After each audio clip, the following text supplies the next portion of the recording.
This is AFKast, the video game podcast. And here's your host, Malcolm Sheaver.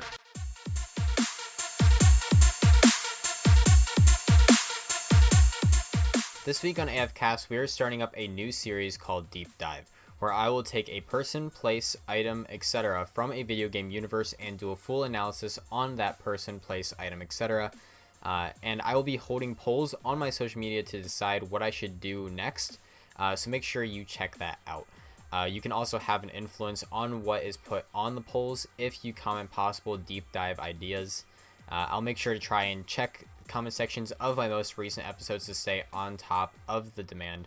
Besides that, this week on AFKast, we are talking about Bloodhound, otherwise known as Bloodhound from Apex Legends.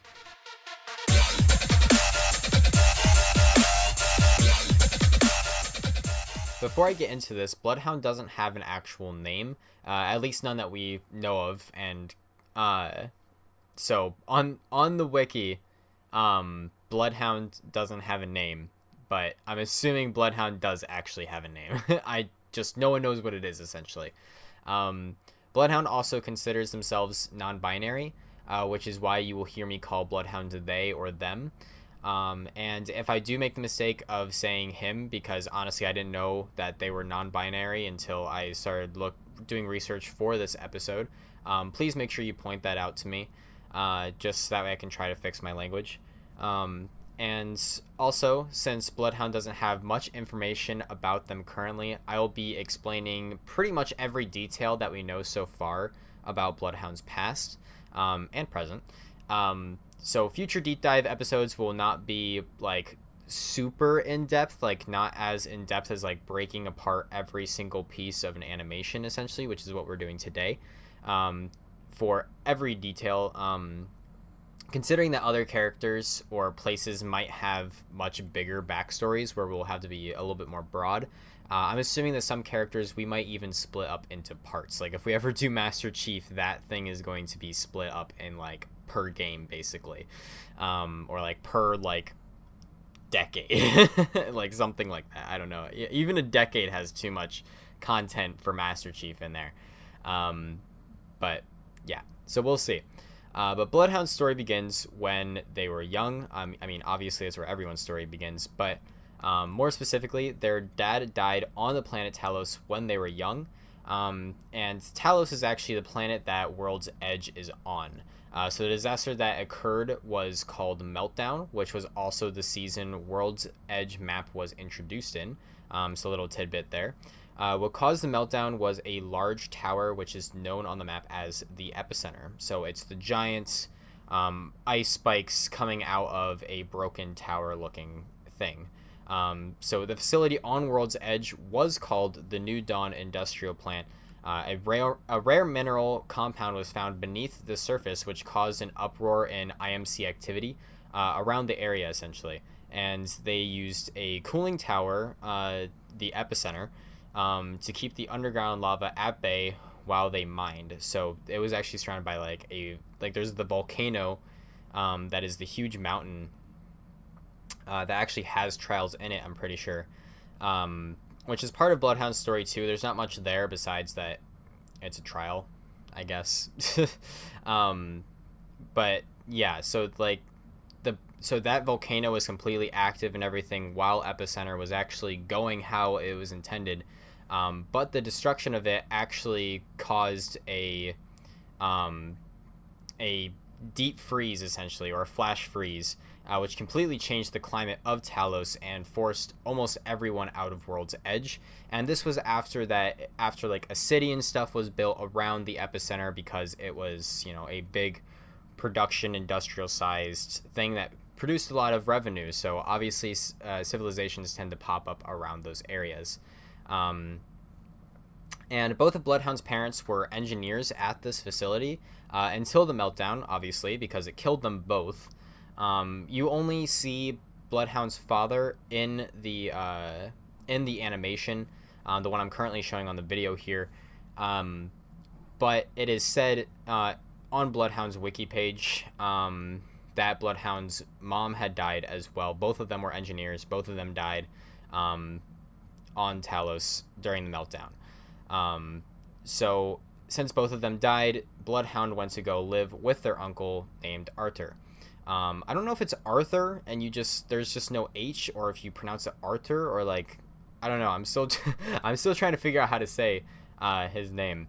But Arthur was the leader of a group that despised pretty much any sort of technology, as it seems to only kill those who try to harness it. So they actually live not too far from the epicenter to basically remind themselves what was lost and why. But not only did they despise technology, they also believed in the Allfather. I don't know if they believed in Norse mythology or if it's its own version of Norse mythology, but the general concept is there essentially, where you have Allfather, you have crows.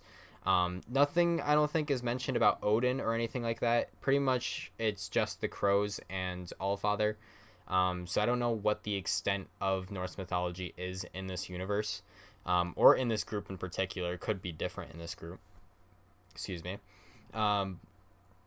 Bloodhound had been trained by Arthur and the rest of the tribe until they came to their final test, they being Bloodhound. Bloodhound had to take down a prowler. So for those who don't know what a prowler is, essentially it is I'm trying to think of like the best animal to compare it to. I want to say like a mix between a wolf and a panther. So it's very agile like a panther, but it also is very aggressive like a wolf, essentially. I think that's the best way to describe it. It looks kind of like a just bigger lizard as well. The ones that have like those things like kind of look like manes that pop out of their necks. That's kind of what a prowler is. For those who have played Titanfall 2, you've probably seen them because they're like the only actual wildlife creature that you will fight in Titanfall 2 campaign. So if you've played Titanfall 2 campaign, then you've definitely seen prowlers, because it's in like the first few missions. So yeah, these creatures are known across the frontier essentially. Like you can find them on a lot of planets in the frontier, and they're considered very dangerous. And Bloodhound managed to stumble into an old facility while looking for a prowler, which housed a much larger beast, also known as a Goliath. So before Bloodhound came across this Goliath, Bloodhound found an old charge rifle, not to mention that Bloodhound had also been using an electric lamp to find their way through the facility. Both of these items are actually against what their tribe believed, or believes. I don't know if they're still around anymore, but I'm assuming not, considering that there's the Apex games in that area now, but whatever. Who knows? They might live on the outskirts of that. But yeah, so when the Goliath actually, found Bloodhound, the Goliath started charging at Bloodhound. Bloodhound managed to lure it outside and turned around and blasted off its horn not horn, it's tusk. I think it's a tusk, with the charge rifle. So after believing to have killed the Goliath by using this method, Bloodhound spots a crow watching over them. They know that this is Arthur's crow, and essentially Bloodhound might be in trouble now because the crow spotted Bloodhound using a charge rifle instead of their trusty axe that they were supposed to use. So Bloodhound makes their way back to the village with the tusk as the prize. On their way into town, they bury the charge rifle actually just outside of town, so that way Arthur won't know that they had killed the Goliath with technology instead of their axe. Arthur, with the crow on his shoulder, places his trophy when he was initiated on the table as Bloodhound approaches. Arthur's trophy is actually a prowler skull, which is also why it's so small compared to the tusk. But Arthur figures out that Bloodhound killed the Goliath using technology and essentially exiles them. And I'm assuming that this is because you can actually see and hear Arthur sniff the tusk, and so they could probably tell the sense of a lasting laser fire, essentially. Which probably makes sense because, I mean, if you were to shoot a laser, I'm assuming it's gonna leave some sort of stench after, piercing some skin and tusk. But yeah, so I'm not actually entirely sure if Arthur necessarily exiles Bloodhound, because Bloodhound kind of like walks out of the village, and like Arthur never explicitly said it. Like he kind of just like turned around and was disappointed. He asked, "Have you chosen exile?" But he didn't actually like say, you are exiled. So I don't know if Bloodhound is quote unquote exiled at this point, but it's not like it matters too much. But essentially, as Bloodhound is leaving the village and Arthur is going into his home, disappointed in Bloodhounds, Bloodhound notices the Goliath actually walking towards the village, trying to get back its tusk. So Bloodhound cries out as the creature starts getting closer to the village and starts running to where they buried the charge rifle as the Goliath starts to charge Bloodhound. And the Goliath actually smacks Bloodhound aside, knocking the wind out of them probably, and also breaking the charge rifle. So now the entire village is attacking it. Well, not the entire village, but the hunters and the protectors and whatever you want to call them. And this actually includes Arthur. Arthur is the first one on the scene, attacking this thing, jumping on its back, hitting it with its axe. Everyone is getting killed one by one by the Goliath. Arthur is actually tossed aside against a tree and is fatally wounded. Bloodhound takes out the core from the charge rifle and throws it at the Goliath. The blast shocks the Goliath and sends it back to its cave. And here are Arthur's final words to Bloodhound. Do not weep for me. I failed you. Forgive me. Nay, woman. Nay. I lived to see you pass the test. It was not the gun that protected them. It was you. Perhaps there is more to the old ways than the weapon we chose. And beast none slaughter. You will be the first. Bloodhound. The old father guides you now.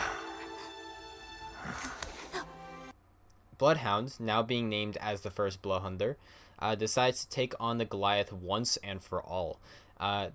They confront it in its lair once again, and as the Goliath is about to kill Bloodhound, the crow flies in and lands on the coolant pipes that line the walls. And this is once again back inside of that facility. So this is like there's pipes everywhere, and one of them is labeled coolant pipe. So Bloodhound actually throws their axe at the coolant pipe that is lining the walls, and it freezes the Goliath where it stands, but it's still filling the room with coolant.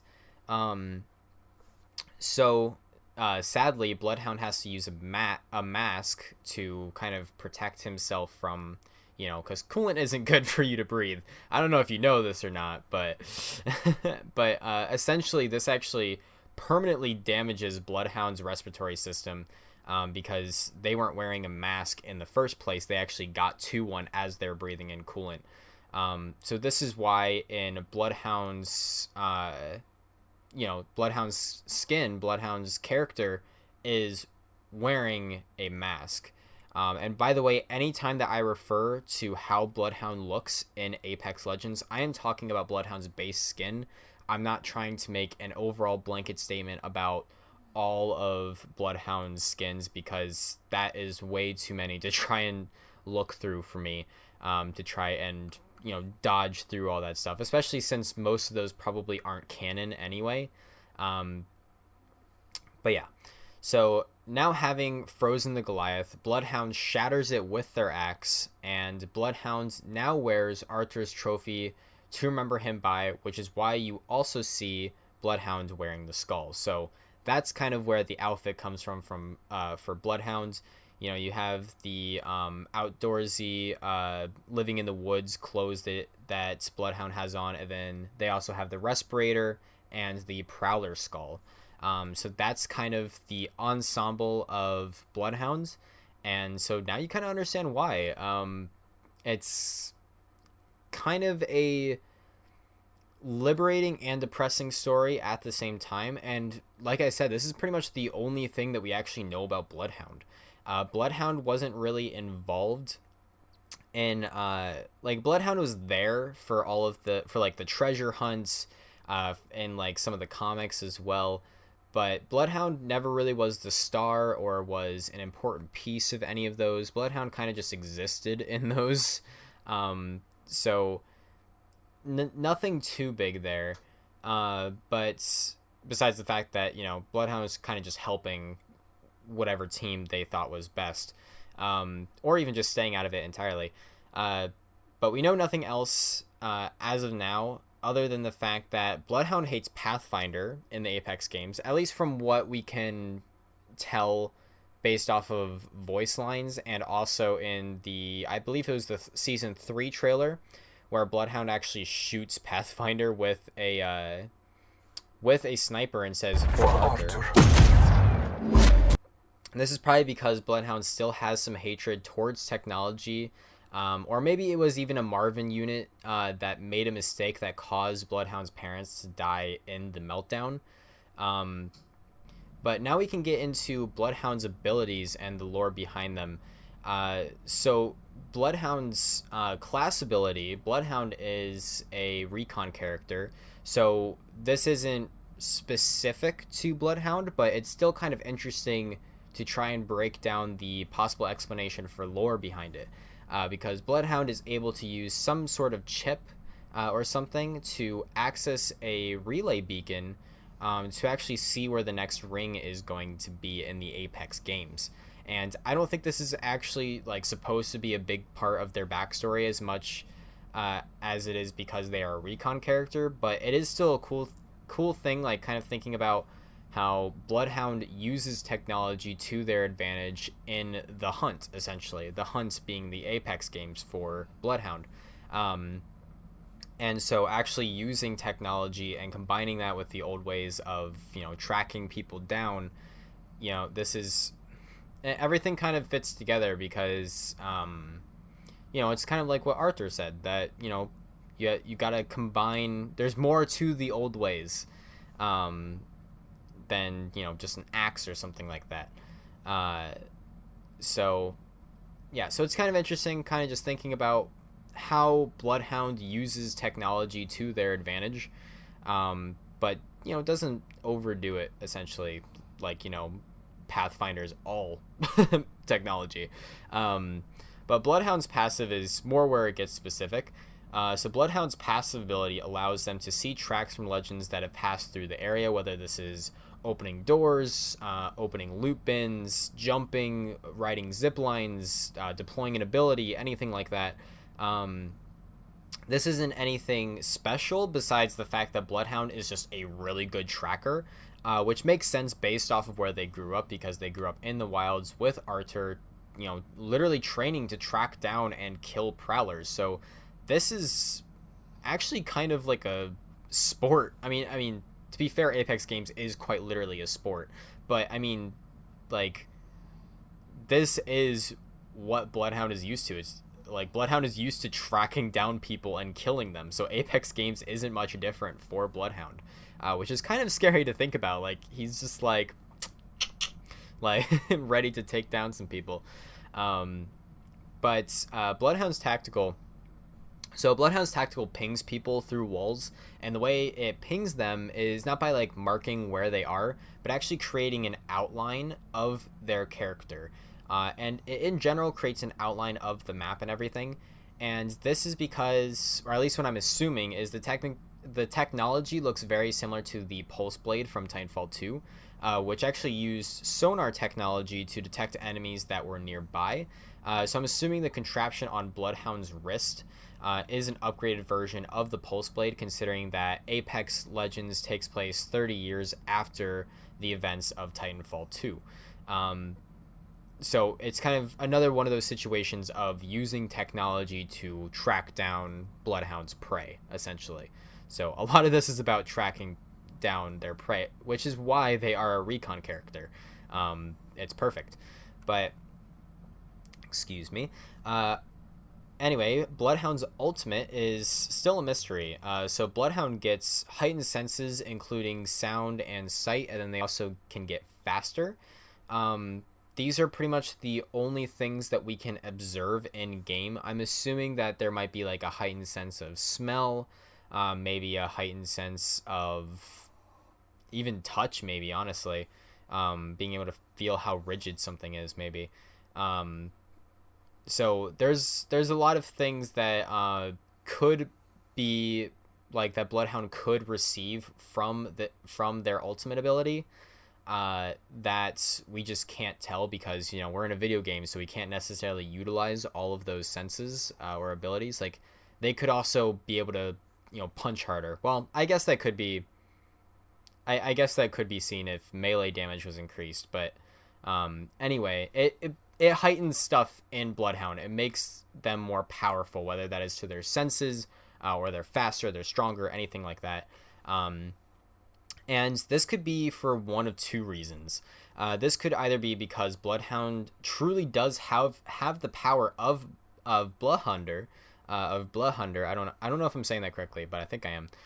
Which gives them an advantage on the field, or it could be such a high belief in the Allfather that it creates a placebo effect that causes their body to actually heighten its own senses for a short duration. And the reason that this could be even more separated and completely change Bloodhound's story is the ravens. You can actually see ravens flying around you. You can see ravens eating stuff off of the ground. And I'm pretty sure that your teammates cannot actually see these ravens. It's only Bloodhound that can see these ravens.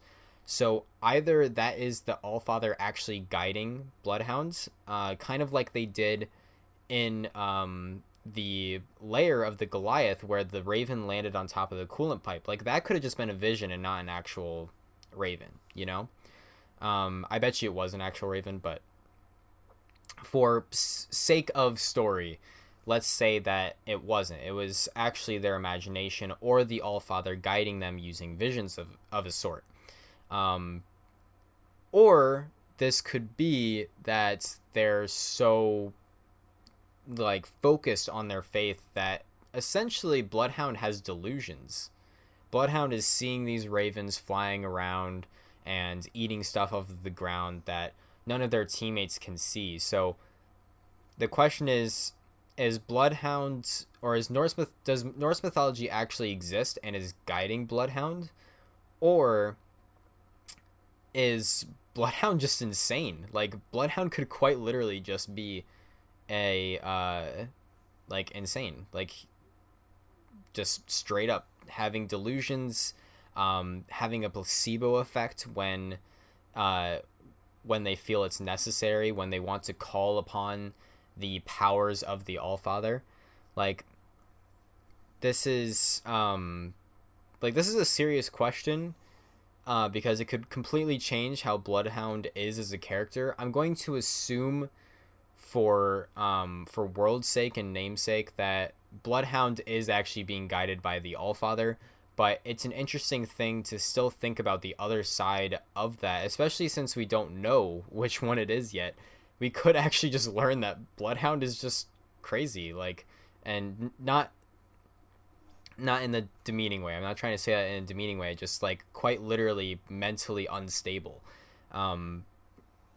which would be really screwed up if the Syndicate knows that and is still sending Bloodhound into the games even though they are mentally handicapped. That sounds like something the Syndicate would do because they are still getting money from it. But I don't know. Let me know what your thoughts are on that. Like, is it a placebo effect of just strong belief, or even insanity, or are they actually being guided by the Allfather? So just think about that for a minute. But I hope you guys enjoyed today's episode. This was a hard first one to do, considering there's not much knowledge about Bloodhound, but the polls said that this is what I should do for my first episode of the deep dive series. So this is what I did. And I did have a lot of fun doing it. It was a lot of research, considering I was trying to find pretty much anything except for the old ways, not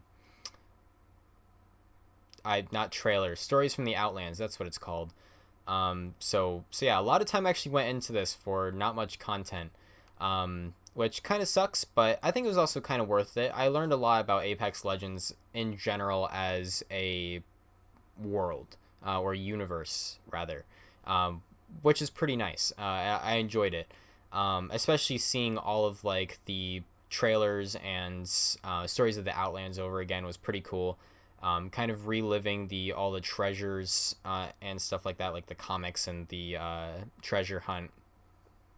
That was pretty cool. But yeah.